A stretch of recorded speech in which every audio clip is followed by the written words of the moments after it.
아멘. 오늘은 가장 좋은 이름, 가장 귀한 이름, 가장 최고의 이름 예수라고 하는 주제로 말씀을 같이 나누겠어요. 오늘 말씀의 제목이 뭐예요? 예수. 얼마나 부르고 싶은 이름 예수. 이것은 아는 사람만 아는 거예요. 예수 이름이 얼마나 귀한지 그 예수의 이름 우리에게 주셔서 너무 감사해요. 이 세상은 예수님이 오실 때에도 사람들이 예수님 머물 아이를 낳을 만한 처소를 찾지 못하였어요. 왜냐하면 사람들이 호적을 하러 몰려들었고 또 어느 누구도 개의하지 않았습니다. 마찬가지로 오늘 이 시대에도 예수님 우리는 이제 주로 그리스도로 왕으로 영접했다고 하지만 예수님이 우리 안에서 정말로 왕인가? 정말로 나를 다스리는 내 마음의 중심에 주님이 그리스도로 주로 하나님으로 계신가? 라고 하면 주님 좀 바빠서요. 주님 내가 좀 일이 있어요. 잠깐만 뒤로 계세요. 내 할 일 좀 하고요. 주님 나중에 만나요. 전화 나중에 할게요. 라고 하면서 주님이 지금도 우리 믿는 자들 안에서 제대로 주님 대접을 받지 못하고 말로는 주님, 말로는 아버지, 말로는 하나님 그렇게 아버지 어머니 하지만 아버지 어머니에 대해서 전혀 존경하는 말도 마음도 없이 한다면 우리는 예수님을 제대로 영접하고 살아가는 자들이 아닙니다. 이 시대가 혼돈되고 어려워도 주님 앞에 나오는 자는 욥이 그 많은 고난과 어려움 속에서도 하나님 앞에 그의 중심으로 예배드렸던 것처럼 우리의 예배는 삶을 바꾸고 우리의 중심을 새롭게 하는 능력이 있고 가장 중요한 그 일이란 사실을 기억하면 좋겠어요.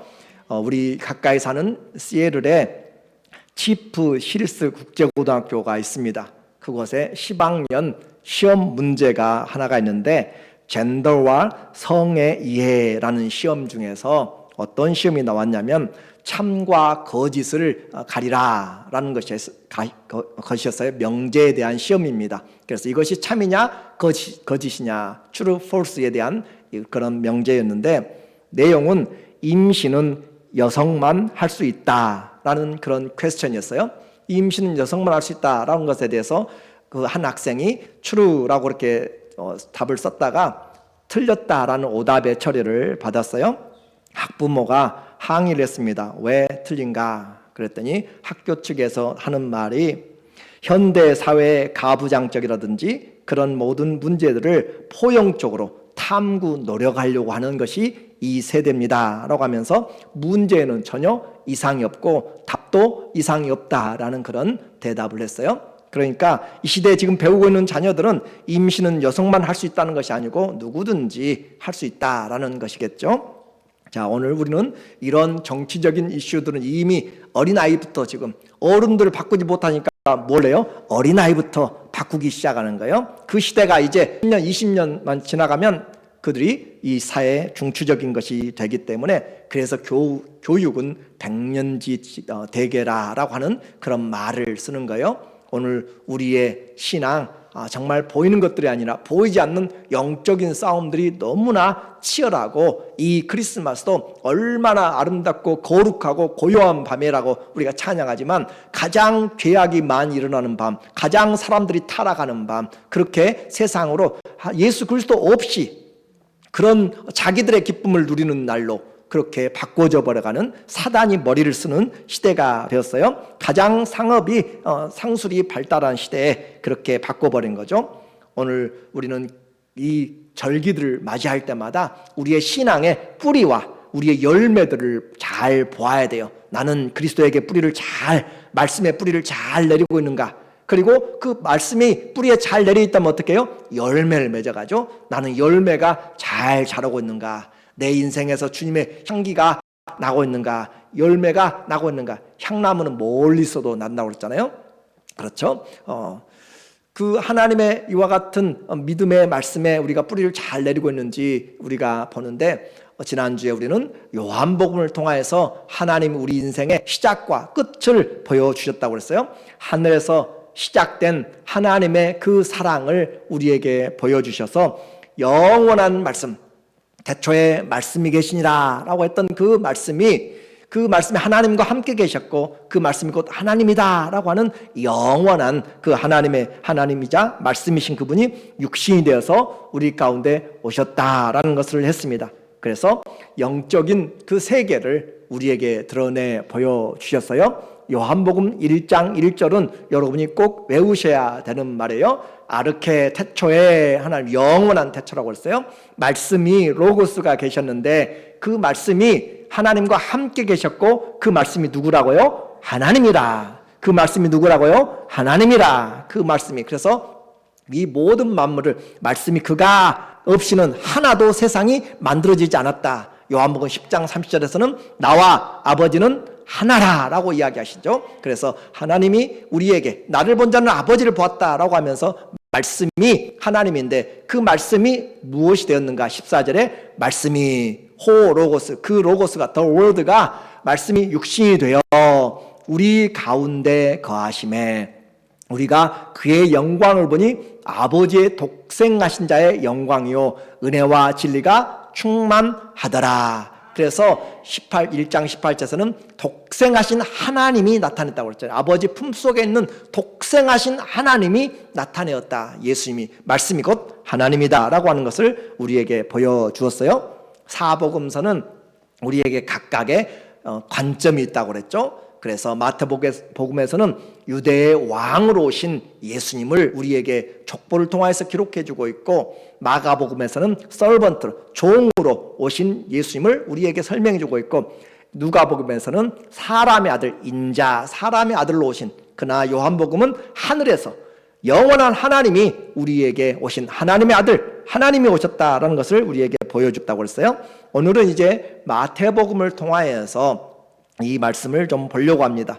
마태는 유대인들이 첫 번째 대상이에요. 그래서 이 유대인들에게 어떻게 예수님이 우리의 하나님이 되시고 메시아가 되시고 구원의 주가 되셨는가, 그것을 지금 설명하려고 하는 거예요. 그래서 예수 그리스도 그분은 예언된 메시아다라는 것을 보여주기 위하여서 마태는 아주 계획성을 가지고 책을 쓰고 있습니다. 그래서 1장 1절에 보게 되면은 아브라함과 다윗의 자손 예수 그리스도의 계보 족보라라고 이야기해요. 1장 1절을 열면서 이 구약 말라기서와는 약 400여 년, 420년 정도의 간격이 있습니다.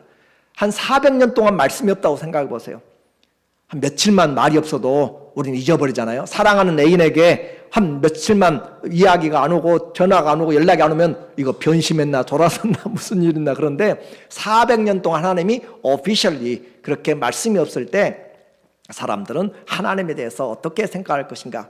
그런데 중요한 것은 그런 400년의 공백을 깨고 하나님이 말씀이 선포되기 시작하고 회개하라 천국이 가까웠다라고 그렇게 하시면서 이제 세례 요한을 통해서 하셨지만, 그러나 이 기록된 책으로 인하여서 나타난 것은 그보다 훨씬 더 뒤에 이야기예요. 책을 열면서 아브라함과 다윗의 자손 예수 그리스도의 족보라, 계보라. 그래서 이것은 구약 전체 400년의 기간뿐만 아니라 구약 전체, 아브라함은 유대인들에게 조상이잖아요. 그렇죠? 유대인들의 조상이에요. 조상. 우리 한민족의 조상은 누구라고 이야기해요? 단군이라고 이야기해요. 그렇죠? 그러나 우리 모든 조상은 아담이죠. 유대인들의 조상은 아브라함이에요.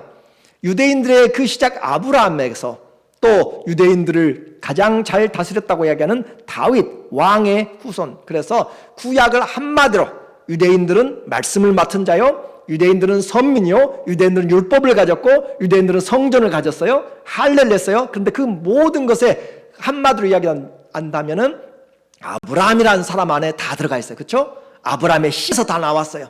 약속도 거기서 나왔어요.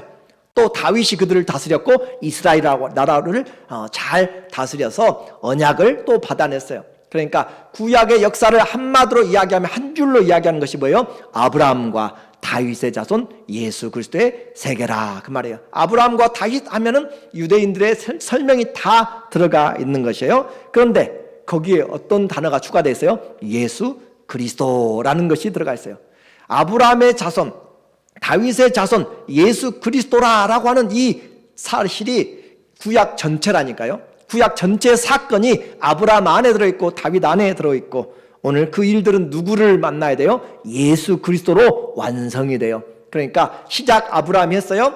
다윗이 왕이 되었어요. 이 예수 그리스도가 없으면 그들의 시작은 아주 창대하지만 아무것도 남는 것이 없습니다. 이 예수 그리스도로 이어지지 않으면 아무리 좋은 것들을 하여도 남는 것이 하나도 없어요. 솔로몬의 말처럼 해 아래에서 수고한 것이 헛되니 바람을 잡으는 것 같이 다 헛되다. 누가 없으면요, 예수 그리스도가 없으면 아무것도 남는 것이 없다. 다시 말씀드립니다. 구약의 역사 한 줄로 이야기한 것이 마태복음 1장 1절에요. 아브라함과 다윗의 자손. 그러면 그들이 무엇을 기다렸는가? 예수를 기다렸다, 그 말이에요. 성경 인류의 역사는 뭐예요? 곧 예수 그리스도를 기다리는 역사입니다. 그래서 예수 그리스도가 오는 길을 준비하면서 오실 메시아를 기다리는 신앙, 구약의 사람들이죠. 오늘 우리는 오신 예수님을 믿는 신앙, 그리고 다시 오실 예수님을 기다리는 신앙을 가지고 지금 살아가고 있어요. 이것이 인류의 역사입니다. 아브라함의 씨, 예수 그리스도, 다윗의 왕의 후손 오신 예수 그리스도가 하늘에서 오신 것을 우리는 요한복음을 통해서 지난주에 보았어요. 오늘은 이제 그분이 어떻게 이 땅에 하나님이신 그분이 이 땅에 사람의 아들로 나타나셨는가, 그것을 이 마태복음에서 살펴보려고 합니다. 먼저 이 예수 그리스도의 오심은 성령으로 잉태되었다라는 것을 성경 우리에게 말씀해 주고 있어요. 하나님이 아브라함에게 약속하였습니다. 우상을 섬기면서 갈대아, 지금의 바벨론 지역에서 우상을 섬기면서 장사하고 있는 그런 사람들, 그 중에 한 아브라함을 불러서 하나님이 약속했어요. 내 씨로 네 민족이 창대케 될 것이고 열방이 내 허리에서 나올 것이고 여론이 나올 것이다 라고 그렇게 하나님이 약속했어요. 내 씨라고 이야기했습니다. 그런데 그 씨가 누구예요? 그 씨가 누구죠? 아브라함의 씨로 말미암아 창대케 될 것이다. 그 씨가 누구예요? 예수 그리스도. 여러분은 너무 잘 알아요, 여러분. 그래서 이삭이 첫 번째 씨지만 이삭이 그 씨가 아니에요. 물론 보여진 것은 아브라함에게서 이삭을 보았어요. 그러나 하나님은 이삭을 본 것이 아니라 누구를 보았어요? 아브라함과 다윗의 자손 누구를 봤어요? 예수 그리스도를 봤어요. 그것이 하나님의 계획입니다. 그래서 갈라디아서 3장 16절에 정확하게 우리가 성경을 구약을 해석을 해야 돼요. 알아야 돼요. 이 약속들은 하나님이 아브라함에게 주신, 이스라엘에게 주신 약속들이에요. 이 약속들은 아브라함과 그의 자손에게 말씀하신 것인데 여럿을 가리켜 그 자손들, 아브라함의 씨들이라고 하지 않고 자손들을 하지 아니하고 오직 누구요? 한 사람을 가리켜 내 자손이라 하셨으니 곧 누구라고요? 그리스도라. 성경이 정확하게 우리에게 짚어주고 있는 것이에요. 그래서 아브라함과 그 자손들에게 하신 그 씨, 아브라함에게 주신 그 씨는 바로 예수 그리스도를 이야기한다. 그래서 아브라함과 다윗의 자손 예수 그리스도, 그것은 성경의 예언이고 완성이다라고 하는 거죠. 이삭도 중요해요. 왜 중요해요?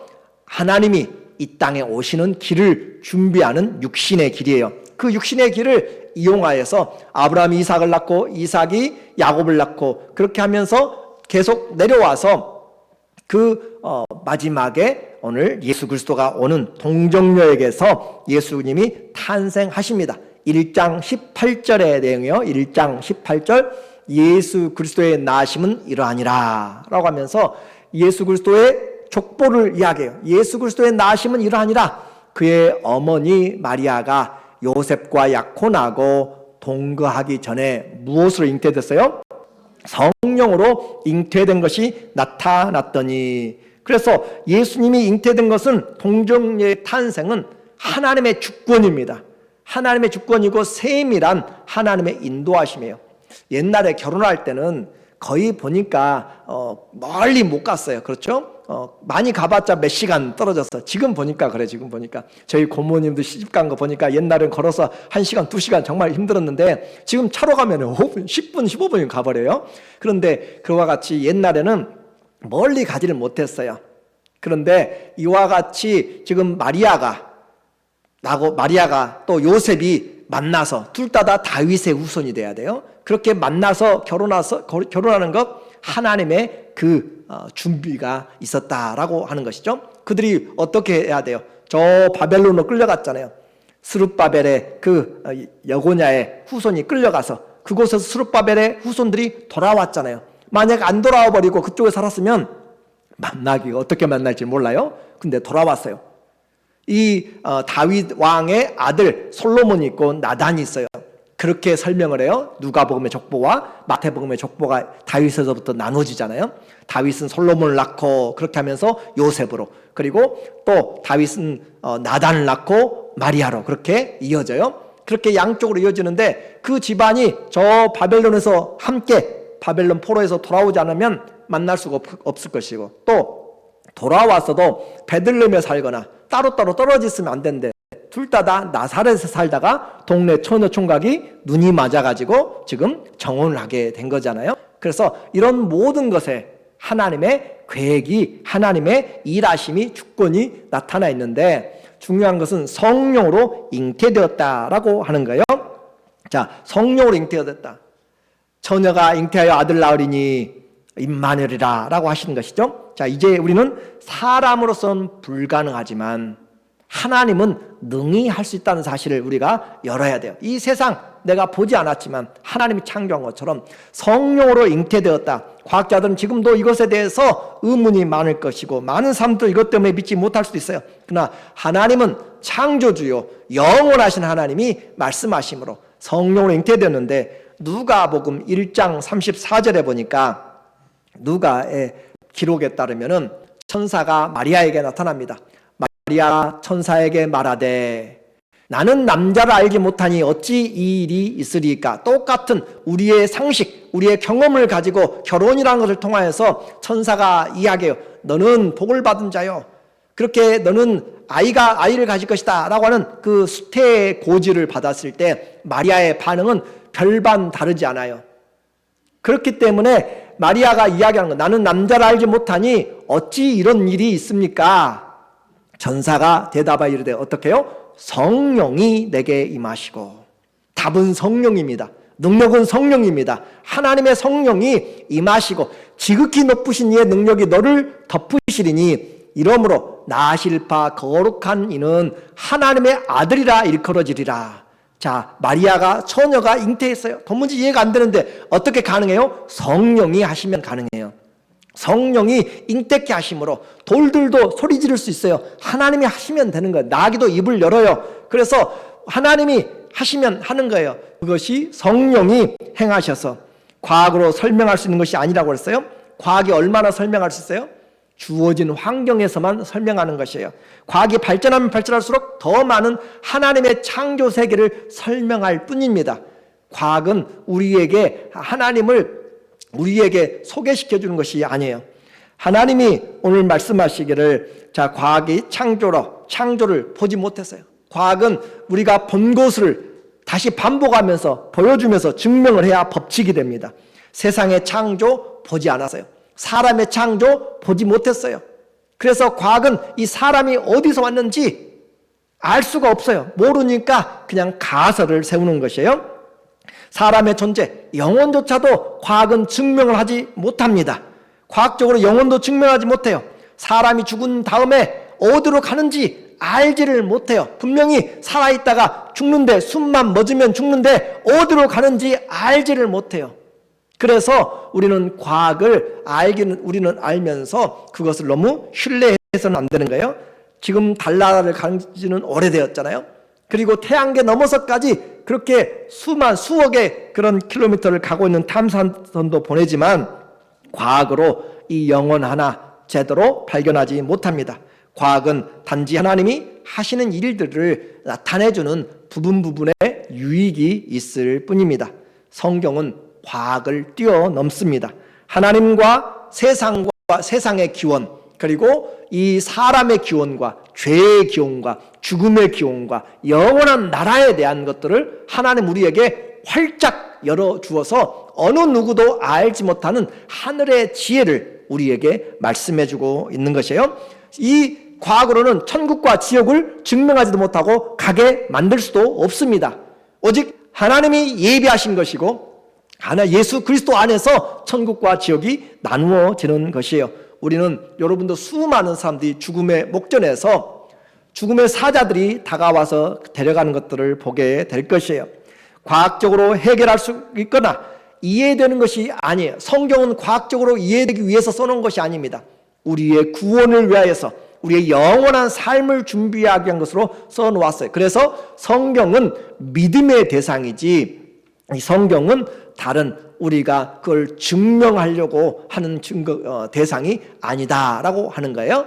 그래서 믿음이 없이는 하나님을 기쁘시게 할 수도 없고 믿음이 없이는 세상이 말씀으로 이루어지는 것도 알지를 못하고 믿음이 있는 자는 하나님이 반드시 계신 것과 그가 자기를 찾는 자에게 상 주신이심을 믿어야 된다. 성경은 어떤 것이에요? 증명의 대상이 아니라 믿음의 책이다라는 것을 성경 자신이 우리에게 말씀해 주고 있습니다. 그래서 요한복음은 영원한 말씀이 이 땅에 우리에게 오신 그 하나님이다, 육신이 되신 하나님이라고 단순하게 그렇게 선언을 하고 있는데, 이 마태복음과 누가복음은 그 하나님의 아들이 어떻게 약속을 따라서 족보죠, 우리가 좋아하는 족보를 쫓아서 왔는지, 그래서 그 아브라함 족보를 따라 올라가면서 결국은 아담의 이상은 하나님이다 라고 누가는 쓰고 있고, 마태복음에서는 아브라함부터 내려와서 그렇게 요셉으로 나타나고 있어요. 이렇게 사람의 아들로 태어난 것을 기록합니다. 성령의 일은 이해되는 것이 아니라 어떻다고요? 믿어야 할 대상이다. 19절, 오늘 본문 1장 19절에 보니까 그의 남편 요셉은 예수 그리스도 나심은 이러하니라, 성령으로 잉태되었고 이러하니라 했는데, 그의 남편 요셉은 의로운 사람이라 그를 드러내지 아니하고 가만히 끊고 자요. 마리아 약혼자가 임신해서 배가 불러온 것이죠. 그래서 가만히 끊고자 하여, 왜냐하면 약혼자가 만약에 다른 사람의 아이를 갖게 되고 임신하게 되면 돌에 맞아서 죽게 되는 것이 그들의 율법입니다. 그러므로 정혼을 끊어버리려고 하는 것이죠.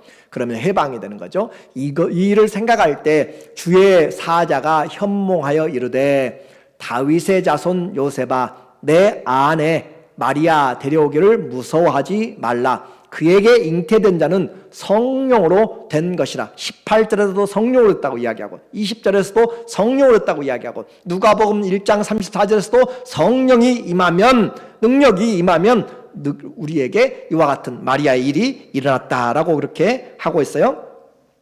유대인들의 결혼은 우리와는 좀 다르다고 그랬어요. 유대인들도 약혼, 정혼을 합니다. 약 6개월 전에, 결혼 6개월 전 또는 1년 전에 그렇게 약혼을 하고 나서 그들이 결혼을 하게 돼요.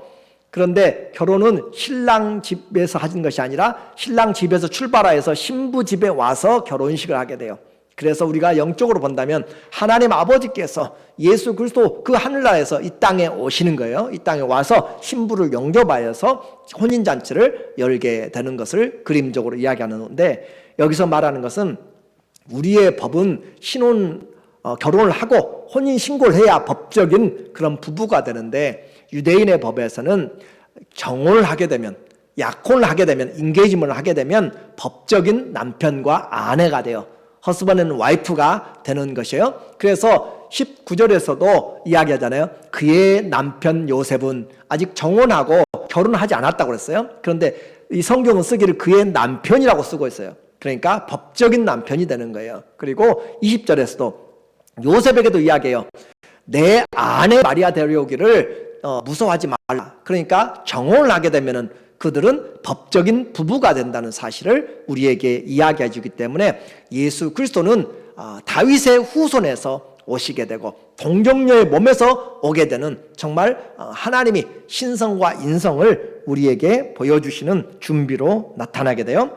이제 하나님은 우리의 한계와 상황을, 마리아의 상황도 아시죠? 어떻게 남자가 없이 아이를 가질 수 있습니까? 그래서 성령이 하신다라고 이야기했고, 요셉에게도 가만히 끊고 자는데 그 어려움이죠. 자기의 사랑하는 아내가 다른 사람의 아이를 배웠다. 얼마나 배신감을 느껴요? 정말 수치죠. 그런데 그 일을 끊고자 할 때 하나님은 그의 마음을 아시는 거죠. 상황을 아시는 거예요. 그래서 주의 사자를 보내서 그 요셉을 설명하는 거죠. 그녀에게 잉태된 것은 성령으로 된 것이라 데려오기를 무서워하지 말라라고 이야기할 때, 이제 여기서 중요한 것은 하나님의 말씀을 들었을 때는 순종이 필요한 거죠. 그렇죠? 처녀가 어떻게 아이를 낳아요? 순종하면 되는 것이고, 어떻게 내가 임신된 것을 하나님의 일이라고 알아요? 하나님의 약속을 받았기 때문에 믿으면 되는 것이에요. 순종의 일입니다. 자, 성경은 하나님이 하시는 일들은, 우리는 성경은 믿음의 내용이고 순종해야 역사가 나타난다라고 하는 것을 말하고 있어요. 성령의 일은 연구 대상이 아니라 믿음의 대상이고, 순종할 때 하나님의 일들이 나타나게 됩니다. 하나님은 계획하신 것들을 어떻게 해요? 반드시 성취하십니다. 하나님은 무슨 일을 하시든지 천지가 없어져도 내 말은 하나도 떨어지지 않고 1.1획도 떨어지지 않고 반드시 이루어 가신다. 그래서 배부른 마리아, 또 저 갈릴리 나사렛에서 살고 있는 그들을 하나님이 호적을 하도록, 강제 호적을 하도록 해가지고 베들레헴까지 그냥 다시 가도록 만들어내잖아요. 하나님이 하시는 일은 아무것도 피할 수가 없습니다. 그리고 때가 참에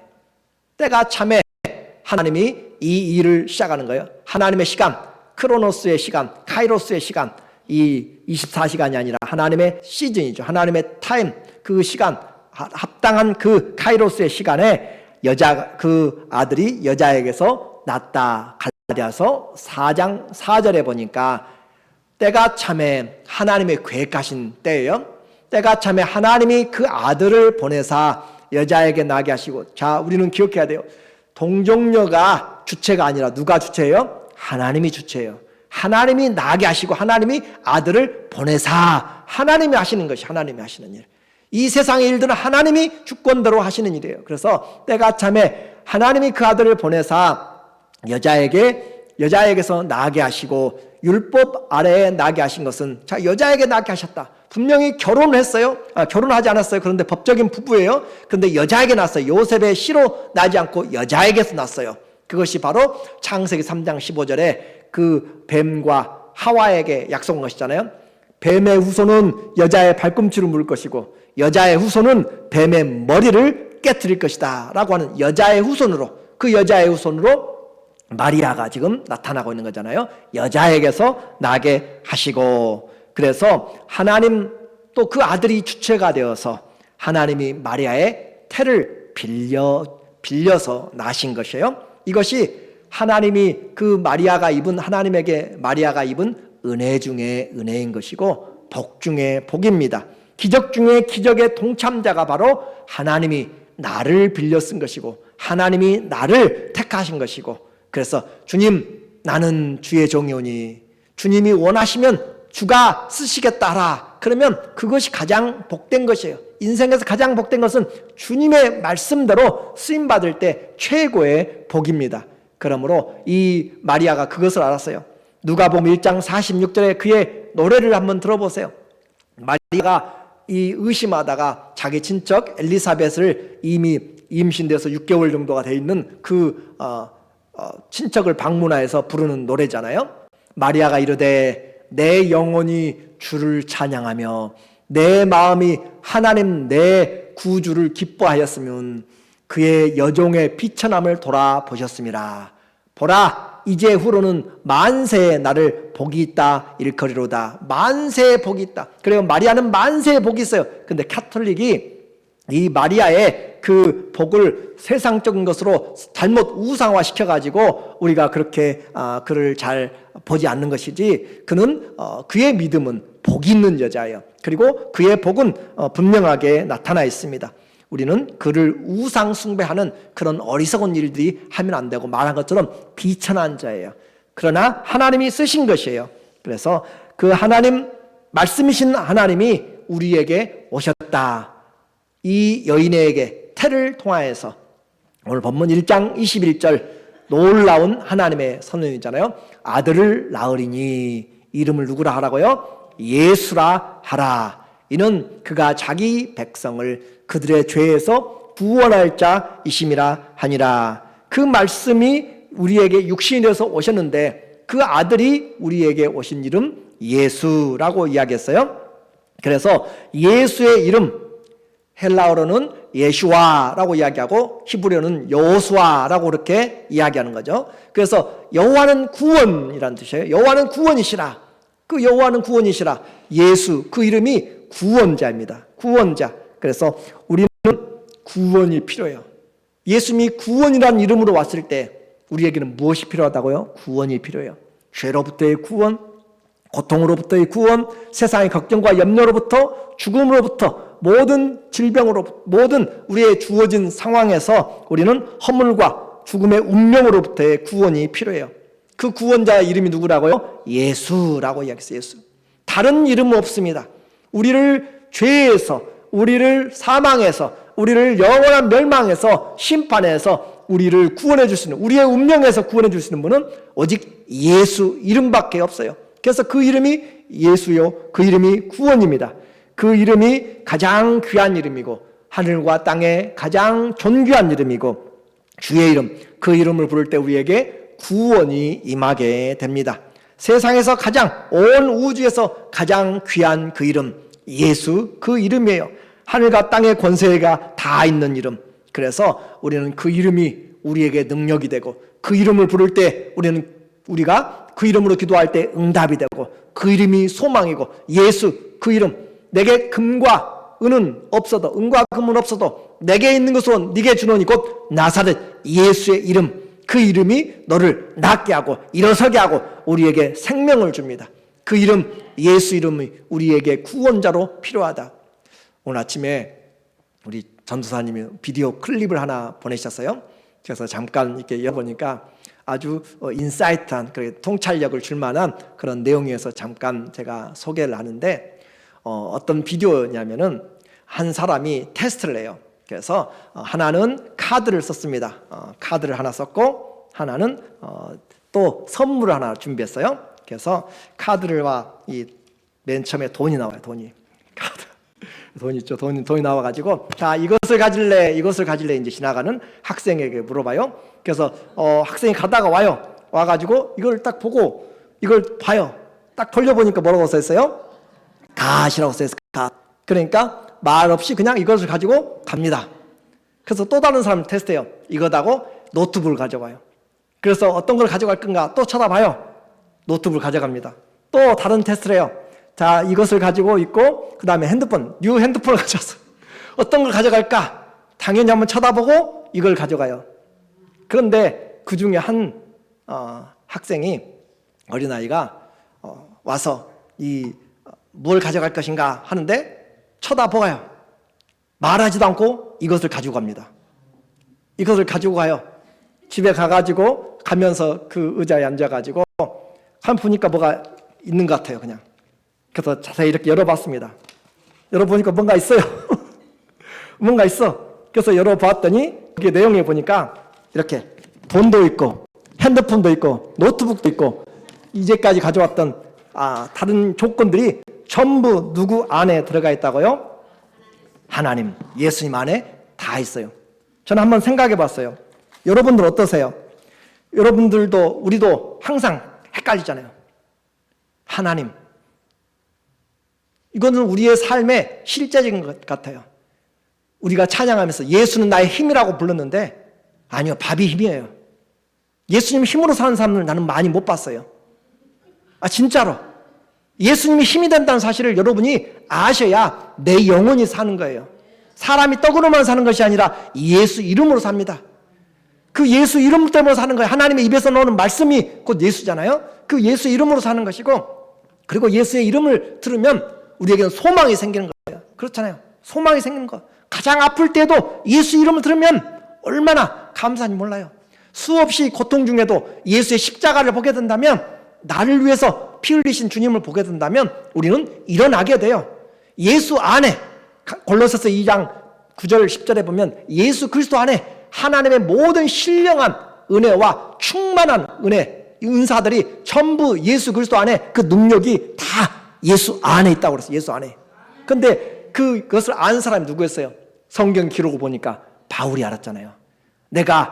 바울이 예수님을 알기 전에 나는 유대인 중에 유대인, 히브리인 중에 히브리인이잖아요. 나는 할례를 받고 베냐민 집하고 가브리엘 학문에서 배웠고 모든 것을 랍비고 모든 걸 배웠어요.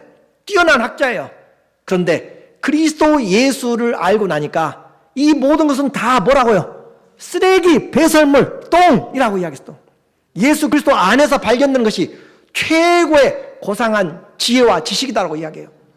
여러분 어떻게 생각하세요? 하나님 안에 우리의 능력이 있습니다. 우리의 소망이 있어요. 우리의 행복이 있어요. 하나님 안에 죄사함이 있어요. 하나님 안에 우리의 영생이 있어요. 그런데 그 하나님을 택하지 않아요. 날마다 하나님, 내게 눈에 보이는 것, 손에 잡히는 것, 우리에게 예수 그리스도가 이 땅에 오신 것은 우리의 삶을 실제적으로 바꾸기 위한 것입니다. 그래서 성령으로 하신 구원의 대역사가 바로 예수님이 우리에게 오신 하나님의 대사랑의 역사예요. 이사야서 9장 6절에 보니까 얘는 한 아기가 우리에게 났어요. 우리는 마태복음과 누가복음을 통해서 알게 되잖아요. 한 여자에게서, 동정녀에게서 났어요. 한 아기가 우리에게 낳고 한 아들을 우리에게 주신 바 되었어요. 우리가 낳고 싶어서 낳은 것이 아니에요. 하나님이 주신 것이에요. 주셨다는 것이 선물이잖아요. 선물. 그렇죠? 하나님의 아들을 우리에게 주셔서 선물로 주셨는데 그 어깨는 정사를 메었어요. 그의 이름은 기묘합니다. 원더풀 카운셀러예요. 그리고 지혜의 왕입니다. 전능하신 하나님, 아들이 전능하신 하나님이고 누구라고요? 영존하신 아버지라. 이해가 안 되잖아요. 아들이 어떻게 아버지예요? 같아요. 그것이 하나님이십니다. 그래서 평강의 왕이라 할 것임이라. 오늘 우리에게 이 예수 그리스도 성령의 잉태는 이해의 대상, 연구의 대상이 아니라 믿음의 대상이고 순종의 대상입니다. 이제 이 모든 것들은 하나님이 우리에게 예언한 것의 성취라라고 이야기해요. 친절한 마태씨는 구약 이스라엘의 믿음의 족보와 예수님의 탄생을 연결하면서 예수님의 사역을 그 이름 안에서 보여줬어요. 아들을 낳으리니 그 이름이 우리에게 구원이라. 오늘 1장 1절과 21절을 보니까 아브라함과 다윗의 자손 예수 그리스도의 계보라라고 그렇게 구약을 한마디로 이야기하고 나서 그 이름이 예수가 어떤 뜻이에요? 아들을 낳으리니. 그 아들이 오기 전에는 아브라함도 필요가 없고 그 아들이 안 오면 다윗도 아무런 끝이 없는 것. 아들이 있을 때, 예수가 있을 때 인생이 가장 복된 것이고 가장 영광스럽고 영원한 것이에요. 그래서 아들을 낳으리니 이름을 예수라 하라. 이는 그가 자기 백성을 그들의 죄에서 구원할 자이심이라. 오늘 우리에게 가장 귀한 이름, 예수 그 이름을 주기 위해서 역사가 시작되었습니다. 그리고 그 주님이 우리에게 구원자이시고 구주가 되시고 왕이 되셨어요. 누가복음 1장 31절에 보니까 보라, 누가의 표현입니다. 내가 잉타하여 아들 낳으리니 이름을 예수라 하라. 그가 큰 자가 되고 지극히 높으신 이의 아들이라. 이렇게 그려질 것이요, 주 하나님께서 그의 조상 다윗의 왕권을 그에게 주시리니. 그래서 왕이 된다. 얼마나 놀라운 하나님의 이 계획인지. 그래서 구주이시고 우리의 왕이 되시는, 그리스도가 되시는 주님, 이 모든 것이 성경의 예언이 된 것으로 나타나 있습니다. 1장 22절에 보니까 오늘 본문, 이 모든 일이 된 것은 주께서 선지자로 하신 말씀을 이루려 하심이니 이르시되 보라, 처녀가 잉태하여 아들을 낳을 것이요 그의 이름을 임마누엘이라 하리라 하셨으니 이를 번역한즉 하나님이 우리와 함께 계시다 함이라. 오늘 하나님께서 이 혼동된 땅 같아도 하나님의 말씀이 다 이루어져 가고 있습니다. 그래서 이 구속의 현장, 이 땅은 하늘에 계신 하나님의 뜻이 이루어지는 장소예요. 다시요, 이 땅은 어떤 장소라고요? 하늘에 계신 하나님의 뜻이 이 땅에서 이루어지는 구속의 역사의 현장이에요. 물론 죄가 있고 많은 사건들이 있습니다. 하나님의 뜻이 이루어지는 그 장소가 바로 이 땅이다라고 하는 것을 우리가 본다면, 우리는 그 하나님의 역사가 이루어지는 이 현장에 발을 딛고 살면서 누구를 보는 것이에요? 구원자 예수님을 통해서 하나님이 우리와 함께 하시는 임마누엘 하나님을 보게 되는 것이에요. 이제 우리에게 가장 큰 축복, 성경은 우리에게 성령의 감동으로 주어진 것이에요. 성경은 그래서 하나님의 감동으로, 성령의 감동으로 우리에게 주어졌는데 두 축복을 주셨어요. 하나의 이름 예수를 주셨고 또 하나의 이름 어떤 이름을 줬어요? 임마누엘을 주셨어요. 잘 기억하세요. 예수 구원자예요. 그분이 우리와 함께하면서 이 땅에서 구원을 이루어 가시기 때문에 우리가 그 주님을 볼 때 하나님이 우리와 함께 하시니라. 임마누엘, God with us, 하나님이 우리와 함께 하시는 것을 이 구원의 사역을 보면서 알게 돼요. 하나님 우리에게 주신 그 이름, 예수 구원자의 이름, 그 구원의 이름을 믿을 때 누가 함께하고 있다고요? 하나님이 우리와 함께하고 있다. 하나님이 우리와 함께하고 있다. 임마누엘의 그 이름이 바로 예수님이 우리에게 가지고 오신 하나님이 우리에게 주신 그 이름입니다. 그러므로 가장 귀한 그 이름 예수와 최고의 축복의 이름 임마누엘의 간증이 오늘도 우리는 하나님이 우리와 함께하고 있다라는 그 예수의 이름을 믿으면 무엇을 믿게 돼요? 임마누엘의 하나님을 알게 돼요. 우리는 수없이 예수 이름을 부르지만 임마누엘 하신 하나님을 잘 알지를 못해요. 하나님은 떠나지 않고 함께한다고 그랬고 그래서 성령을 주셨고 하늘과 땅의 모든 권세를 가지신 예수님도 내가 세상 끝날까지 너희와 함께한다. 깨든지 자든지 함께하기 위해서 주님이 죽으셨고 부활하셨다고 이야기하고 있는데 예수 그리스도 그 이름 가장 귀한 이름과 우리에게 가장 축복의 이름 임마누엘 하나님이 우리와 함께하는 이름이 되어서 우리 모두에게 주의 은혜가 충만한 믿음의 삶이 되기를 예수님 이름 간절히 축원합니다. 아멘. 기도하겠습니다.